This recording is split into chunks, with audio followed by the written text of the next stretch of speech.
Hola, estamos aquí con Jacore, un experto en movilidad en los centros históricos, urbanos y peatonalización.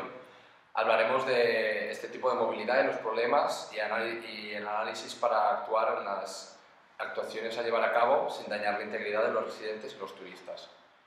Se analizarán pues un poco las ciudades como Salamanca, Ávila, Toledo y sus casos concretos.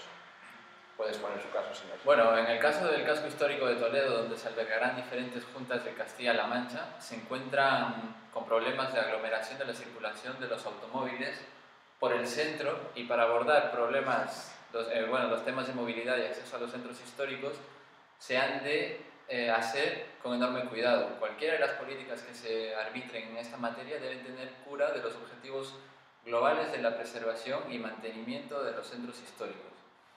Siempre se ha de andar con un ojo en las políticas inadecuadas sobre los cascos históricos y asegurar la movilidad para que los residentes y la accesibilidad a la actividad económica sea más eficaz.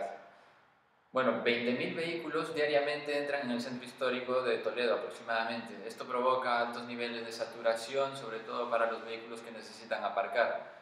Y, por ejemplo, los turistas ocupan plazas de aparcamiento que son utilizadas por los habitantes en los días laborables para acudir al trabajo o hacer gestiones o compras.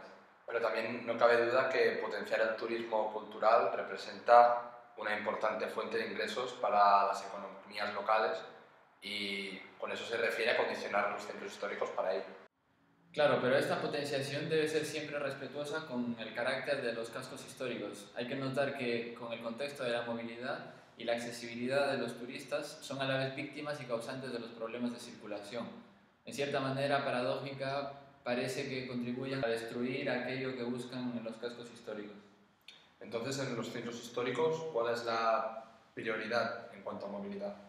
Bueno, sobre todo es habilitar la peatonalización segura y fluida, de los peatones, pero a la misma vez crear aparcamientos para que los habitantes diferenciados de los turistas, de manera que no haya el efecto de sustitución. De tal manera que, para potenciar el turismo en las ciudades históricas, debe habilitarse lugares de aparcamiento adecuados para los turistas, de forma que estos queden cerca de los lugares que quieran visitar. En cuanto a las políticas y estrategias para llevar a cabo las actuaciones de los centros históricos, ¿cuáles serían las correctas para sobrellevarlo? Bueno, una de las políticas principales, por decirlo así, de movilidad en los cascos históricos es prohibir el vehículo privado. Es lo principal. Bueno, restricciones, pero sin que sean indiscriminadas, sin que hagan peligrar cualquier política de revitalización de los cascos históricos. Crear también los denominados aparcamientos de borde, localizados en los exteriores de los cascos históricos, pero relativamente cerca de algunos monumentos, ya que estos parkings están destinados a los no residentes, que son los turistas. Y una reordenación de los aparcamientos para que a ciertas horas del día no sobren plazas o hayan plazas suficientes para los residentes. Sobre todo, dar prioridad también a la peatonalización, creando calles en los principales ejes turísticos, como por ejemplo en Salamanca, que se han peatonalizado ejes turísticos como la Rúa Mayor. Y también se han hecho peatonales dos importantes ejes comerciales, como son los de las calles Zamora y Toro. En la misma Salamanca se crearon estos ejes para evitar la circulación que atravesaban los vehículos por los centros históricos y provocaban la polución, la congestión. Es como una manera de llevar al conductor a la calle de la que provenía, creando un efecto bucle en la reordenación del sentido viario que se garantiza la accesibilidad a los residentes y a la actividad económica, de esta forma evitando aglomeraciones en el centro de la ciudad. Bueno, en el momento en el que se realiza el estudio de las tres ciudades, contaban las tres con propuestas de reordenación de tráfico. Sin embargo, solo Salamanca las había aplicado de forma decidida, Ávila se encontraba en fase de experimentación y Toledo no había ejecutado ninguna de las propuestas de su plan. Para acabar, un poco a modo de resumen, exponemos algunas de las actuaciones que se debían de llevar a cabo en el plan de las tres ciudades, tales como la peatonalización de los principales itinerarios turísticos.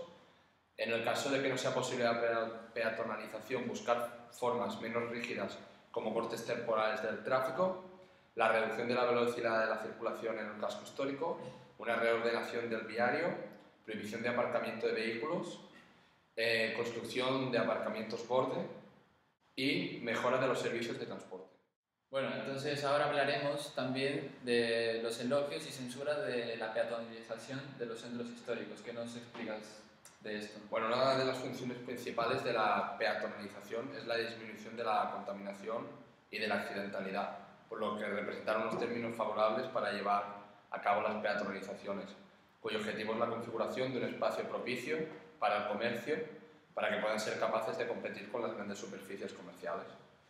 Pueden depender del tamaño, de la morfología, o sea, pueden ser redes, zonas, pueden depender también de la accesibilidad, pueden ser públicas o privadas, estas calles peatonales. Y de esta manera pues pueden haber calles peatonales de todo tipo de demandantes, o sea, me refiero, pueden haber ciudades museo, que son calles peatonales que acceden para los turistas, o calles peatonales supermercado, que son para los compradores, o calles así un poco en las zonas de lo que sería ciudad de poder político para instituciones oficiales. Pero sí que es verdad que es más difícil encontrar ejemplos cercanos a los centros históricos con residencias, conviviendo junto con comercios, espacios libres para el juego, con monumentos y también la convivencia entre personas, entre vecinos y compradores y, por ejemplo, entre personas mayores y niños. Bueno, pero la consecuencia de todo eso también puede desencadenar consecuencias indeseables, porque la peatonalización puede producir cambios en los usos del suelo y puede producir una expulsión de los usos residenciales y la especialización de las tipologías de compra, ausencia de políticas generales de tráfico, etc.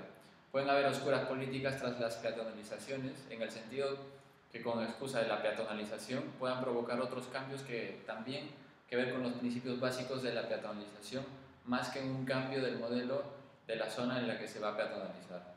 Bueno, siguiendo con el tema de la movilidad en los centros históricos, vamos a comentar los planes de movilidad de algunas ciudades, las actividades económicas existentes y las actuaciones que se deben mejorar.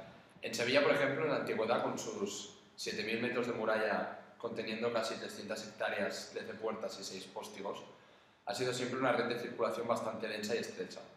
En estos tiempos, con la creación de la ronda, se ha facilitado muchísimo la circulación y esta vía es tan importante que si la ronda se para, Sevilla se detiene, eso afirma. Pero claro, el progreso tiene sus costes a la hora de reducir la contaminación, el ruido y la congestión. Son varios problemas a lidiar. A pesar de la crisis, el crecimiento en la venta de coches sigue siendo inmensa y para esto se necesitan nuevos planes que tengan soluciones sostenibles para poder disfrutar de la ciudad. Si bien es cierto lo que comentas, se necesita potenciar los distintos modos de transporte alternativos. Por ejemplo, el uso de autobús. Si nos vamos a hechos prácticos, en un autobús caben aproximadamente 50 personas. Si estas personas viajaran en un vehículo privado, serían 50 coches, lo que sería mayor contaminación, mayor ocupación de la calzada, como unos 300 metros, y por tanto mayor tráfico. En cambio, si estas personas viajaran en bus, la ocupación de la calzada sería mucho menor, tan solo de 10 metros. Poquísima contaminación, porque el bus utiliza gas natural y también puede ser eléctrico o biodiesel.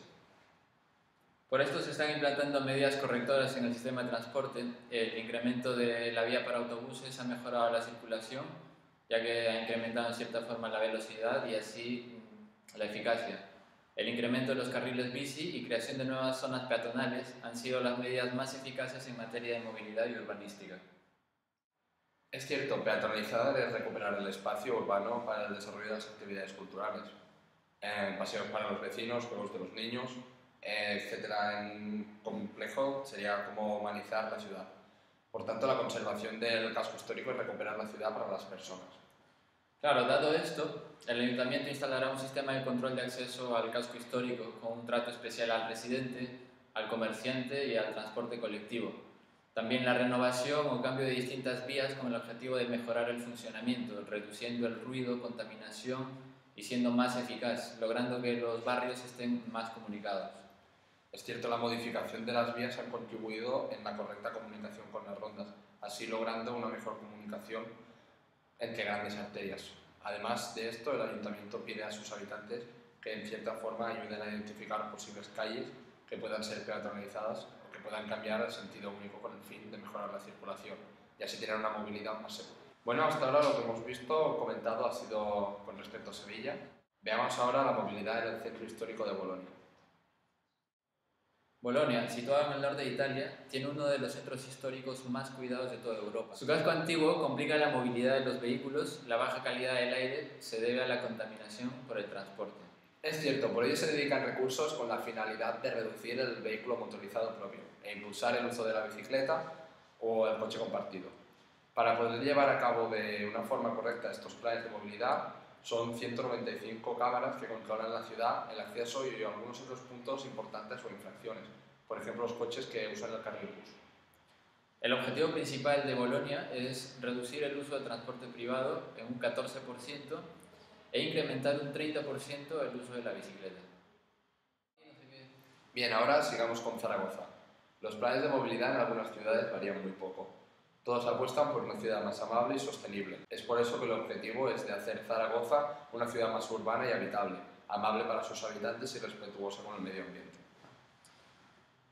Así como en otras ciudades, aquí se plantea reducir el acceso a vehículos motorizados a varias calles del centro histórico, convirtiéndolo en zonas peatonales. Sus planes también incluyen la construcción y ampliación de paradas de metro y tren, también la creación de terminales urbanas de transporte intermodales conectadas con el transporte público.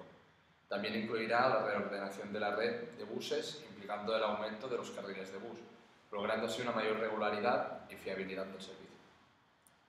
Bueno, todos estos planes, incremento de estaciones de metro, tren, terminales y reordenación de la red de autobuses con el objetivo de reducir el uso del transporte privado motorizado. Otra medida es la creación de parkings disuasorios con apoyo del transporte colectivo, logrando una red eficiente que permita realizar mejores desplazamientos. Hacer de Zaragoza una ciudad más urbana y habitable. Como vamos viendo, el objetivo de todas las ciudades europeas es multiplicar los esfuerzos para lograr una movilidad urbana sostenible. Ahora vamos a ver la última ciudad que analizaremos esta noche, Burdeos. Hoy en día la mayoría de coches han desaparecido del centro de la ciudad, ahora los peatones, bicicletas y autobuses eléctricos son los protagonistas. Así es, el crecimiento de la población hizo que se incrementara mucho el uso del vehículo motorizado propio. Por ello, Burdeos ha multiplicado sus esfuerzos para frenar este fenómeno, ya que el crecimiento de la población ha sido a las afueras del centro de la ciudad. Su objetivo ha sido facilitar el acceso de las personas que quieran venir al centro, así luego tendrán más ganas de volver a la ciudad. Por esto se ha incrementado notoriamente la red de tranvía y autobuses, siendo el tranvía un transporte para el 50% de los usuarios totales. En toda la modificación se comunican líneas urbanas y líneas de cercanías. También para combinar el uso del transporte público con el privado. La medida que se ha implantado ha sido la creación de parkings disuasorios. Con el ticket de estacionamiento es posible acceder a alguno de los transportes públicos a través de los parkings. Claro, así como mencionas, con respecto al autobús, en atención al cliente los viajeros pueden reservar plaza, especificando su destino, y a la hora de la salida del bus el conductor tiene un resumen de todos los destinos deseados de los viajeros, pudiendo de esta forma variar de forma más eficiente la ruta para estas personas, siendo un servicio mejor valorado para las personas. Además, en esta ciudad, a diferencia de otras ciudades, debido al incremento del uso de las bicicletas, se ha permitido al ciclista el uso de carriles bus. Aparte de esto, si no dispones de una bicicleta, en la casa de la bicicleta pueden prestarte alguna durante todo el año con solo registrarte con el DNI. Todos estos planes de movilidad han mejorado notablemente la calidad del aire.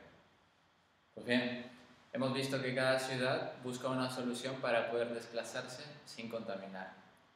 Esto ha sido todo. Muchas gracias y buenas noches.